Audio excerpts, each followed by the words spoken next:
Histories. Measly Middle Ages.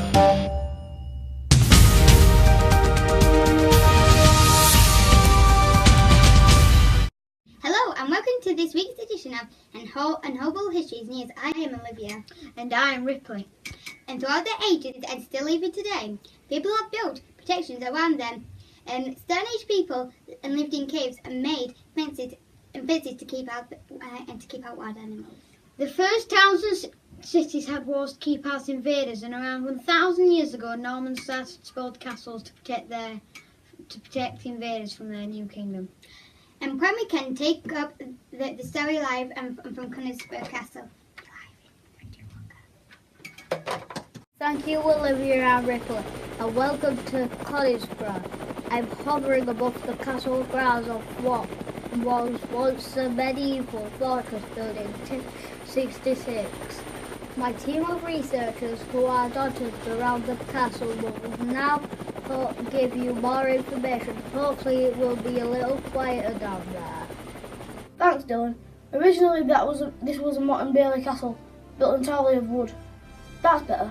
The Normans from France introduced the Motte and Bailey castle to England when they invaded the country.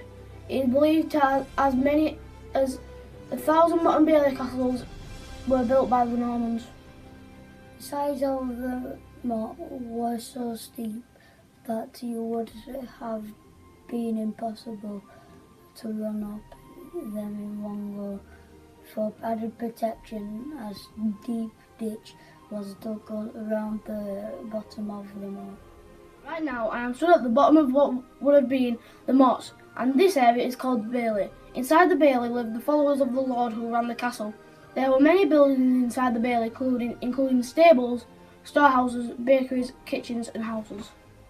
The Bailey was a busy place filled with activities, servants running errands, taking deliveries, welcoming travellers, dogs barking, horses being saddled and chickens pecking at grains from the castle mill. Motte and Bailey castles were quick and cheap to build, but because they was made of wood they were not very strong and caught fire easily. Stone was stronger, and 800 years ago the castle was rebuilt out of stone, just like this one at Conisbrough.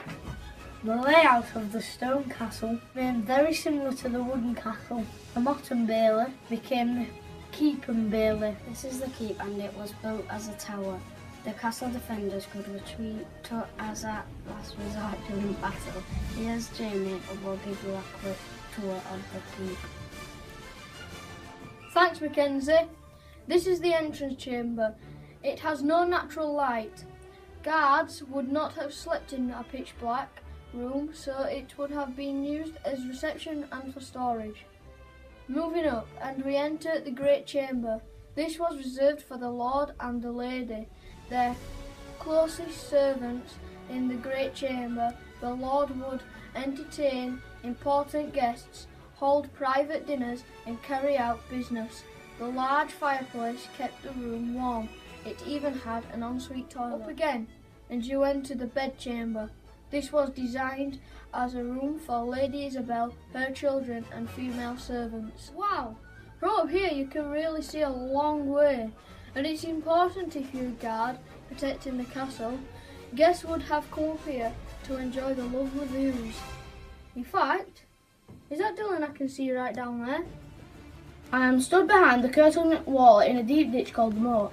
Moats were an extremely popular security feature for castles all around the world, and they weren't always the kind of moat that you would see in the cartoon. Some moats didn't even have water in them. The simplest moats were deep dry holes in the ground designed to trap enemies. The most elaborate one were man-made rivers that involved floodgates. Many people used to believe that moats were full of dangerous animals like crocodiles. That's actually not true. That is it from us.